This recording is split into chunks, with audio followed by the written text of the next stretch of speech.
హల్లెలూయా స్తోత్రం.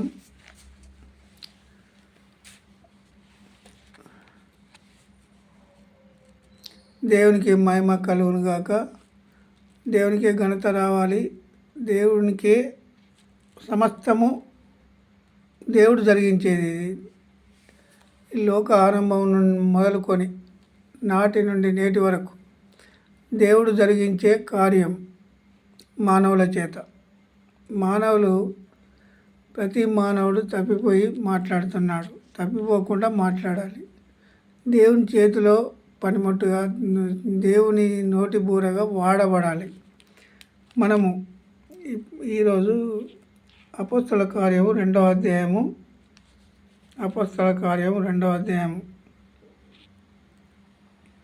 7వ వచనం నుండి చదువుదాము. అంతటా అందరూ విభ్రాంతి నొంది ఆశ్చర్యపడి, ఇదిగో మాటలాడుచున్న వీరందరూ గలిలయులు కారా? మనలో ప్రతివాడు తాను పుట్టిన దేశపు భాషతో వీరు మాటలాడుట మనము వినుచున్నామే. ఏ భాషతోటి మాట్లాడుతారు? ఆదిమ అపోస్తలులు వారి భాషలతో మాట్లాడుతారు.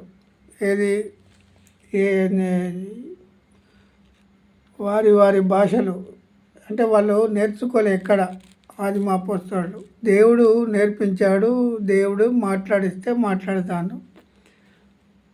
ఇప్పుడు గలిలయులు కారా? మనలో ప్రతివాడు తాను పుట్టిన దేశపు భాషతో వీరు మాట్లాడుట మనము వినుచున్నామే. అలా ఎవరెవరు ఉన్నారు? పార్థీయులు ఉన్నారు, మాదీయులు, ఎలామీయులు, మెసొపొతేమియా, యూదయ, కప్పదొకియా, పొంతు, ఆసియా, ఫ్రుగియా, పంఫులియా, ఐగుప్తు అను దేశములు ఎందలి వారు,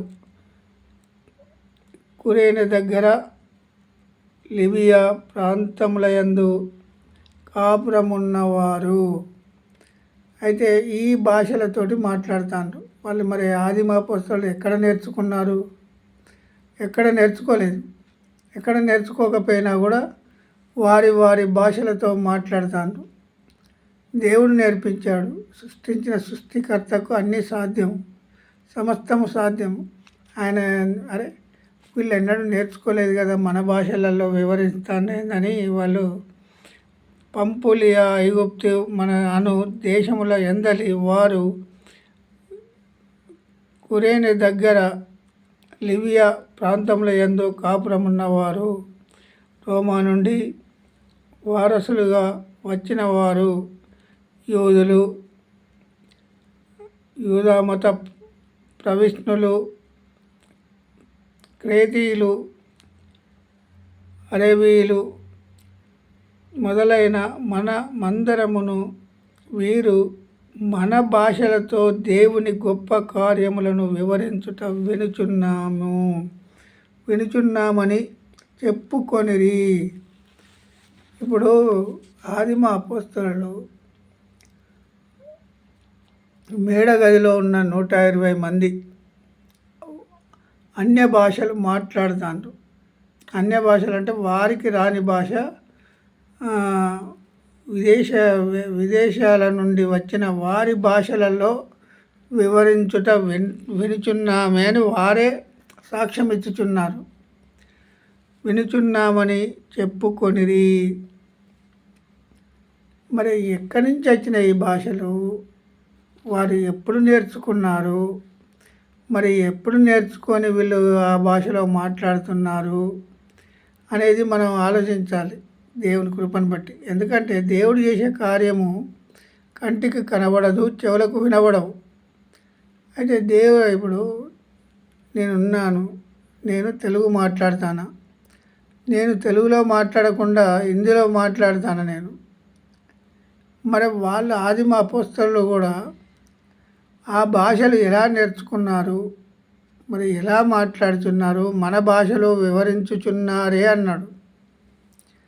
దీన్ని ఇప్పుడున్న జనం ఏం చేస్తానంటే అన్య భాషలు మాట్లాడాలి, అని ఈ దేవదూతల భాష అని ఒకటి పేరు పెట్టారు. దేవదూతలు ఏ భాషలో మాట్లాడారో ఏ మానవునికి తెలియదు. దేవదూతలు మాట్లాడే భాష వీళ్ళకి అర్థమైందా ఇప్పుడు? మరి దేవదూతలు ఏ భాష వాళ్ళు మాట్లాడింది అప్పుడు నాడు? మరి ఇప్పుడు దేవదూతల భాషలని చెప్తా ఉన్నారు. అది కొరందీలకు రాసిన పత్రికలో దేవదూతల భాషతో మాట్లాడుదురు అని ఉంటుంది. కానీ దేవదూతలు ఏ భాషలో మాట్లాడారనేది ఇప్పుడున్న మానవులకు అర్థమైందా?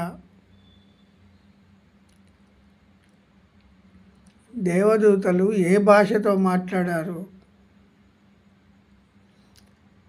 ఏమైనా అర్థమైందా మానవులకు?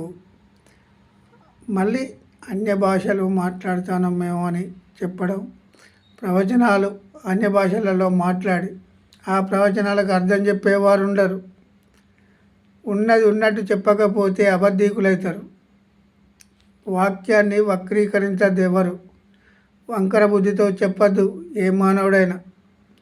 దేవుని దగ్గర లెక్క అప్పచెప్పాల్సి చనిపోయిన తర్వాత ప్రతి మానవుడు సేవకులకు గొర్రెలను ఎందుకు అప్పగించాడో సేవకులకు అర్థం కాలే. మరి ఆ గొర్రెలను పరలోక రాజ్య వారసులుగా చేయడానికి కొంతమంది గొర్రెలను అప్పచెప్తే వాళ్ళను మూర్ఖులుగా తయారు చేస్తాడు. ఏది మా దగ్గరికే రండి, మా దగ్గరనే కూర్చోండి, మా దగ్గరనే వినండి అని ఒక తలంపు పెట్టుకున్నారు. సైతాన్ తలంపు, అపవాది తలంపు అది. ఎందుకంటే యేసు ప్రభువు ఇద్దరిద్దరి శిష్యులను పంపించాడు. వీళ్ళకి అర్థం కాక మా దగ్గరనే కూర్చొని మా దగ్గరనే వినండి, మా దగ్గరికే తోలుకొని రండి, జనాలను పోగు చేసుకుంటాను తప్ప పరలోక రాజ్యానికి వారసులుగా చేయడం అయితే లేదు. ఎందుకు ఈ దేవుని వాక్యం అర్థం కాక జనాలను పోగు చేస్తాను. జనాల మెప్పు వీళ్ళు కోరుకుంటారు, వీళ్ళ మెప్పు ఈ సేవకుల మెప్పు విశ్వాసులు కోరుకుంటారు. సేవకులు విశ్వాసుల మెప్పు కోరుకుంటారు. మా సేవకుడు గొప్ప, యేసుక్రీస్తు ప్రభువుని ఎన్ని అయినా తిట్టని, మా సేవకుడు గొప్ప, మా మరియమ్మ గొప్ప అని చెప్పారు. కానీ మా సేవకుడు గొప్ప అని చెప్పే మాటలు వచ్చినాయి. మరియమ్మని ఎన్ని తిట్టినా ఎవరు మాట్లాడరు. యేసుక్రీస్తు ప్రభువుని ఎన్ని తిట్టినా మతోన్మాదులు మాట్లాడరు. కానీ ఇప్పుడు ఎలా వచ్చినాయి బోధలు? తిట్టుకుంటే వాళ్ళనే తిట్టుకొని మాకేం అవసరం? మరి బైబిల్ వీళ్ళ చేతిలో ఎందుకు? మీకు మీ చేతులలో ఎందుకు ఉండాలి? మీకు రోషం గల దేవుని గురించి కదా మాట్లాడేది మీరు. రోషం గల దేవుడు మన దేవుడు యేసుక్రీస్తు ప్రభు. విడిచిపెట్టి ఊరుకునే దేవుడు కాదు. ఇప్పుడు దేవుని కృపను బట్టి బ్రతుకుతాను. ఈరోజు దేవుని కృపను బట్టి బతికేది విడిచిపెట్టి మరి వాళ్ళు వారి భాషలలో మాట్లాడిరి అని అన్నాడు. మరి ఇప్పుడు ఎవడైనా కొత్త భాష మాట్లాడి అన్యజనుల, ఇప్పుడు తనకు రాని భాష ఎదుటి వాళ్ళ భాష మాట్లాడిన వాళ్ళు ఉన్నారా? మేము నేర్చుకోలేదు అని అంటాను. నేర్చుకుంటేనే మాట్లాడగలుగుతాం, నేర్చుకోకపోతే మాట్లాడలేము. మరి ఇప్పుడు ఏమన్నారు? ఆ దేశ భాషల వివరించిందట వాళ్ళు. మరి ఎక్కడికి పోయి నేర్చుకున్నారు? అది మా పుస్తకాల్లో ఎక్కడికి పోయి నేర్చుకుంటే వాళ్ళు వివరించారు. దేవుని కృపను బట్టి ఈరోజు మనం జ్ఞాపకం చేయాలి. ఎందుకంటే అనేకమైన బోధలు వచ్చాయి. ఇప్పుడు అనేకమైన బోధలు, తప్పుడు బోధలు, తప్పుడు ఆలోచనలు, తప్పుడు క్రియలు జరిగిస్తున్నారు సేవకులని. పెద్ద మందిరాలు కట్టుకోవడం, కోట్ల రూపాయలు సంపాదించుకోవడం, లగ్జరీ జీవితాలు అనుభవించడం. దేవుని దగ్గర ఒకరోజు లెక్క ఉంటుంది ప్రతి ఒక్కరికి.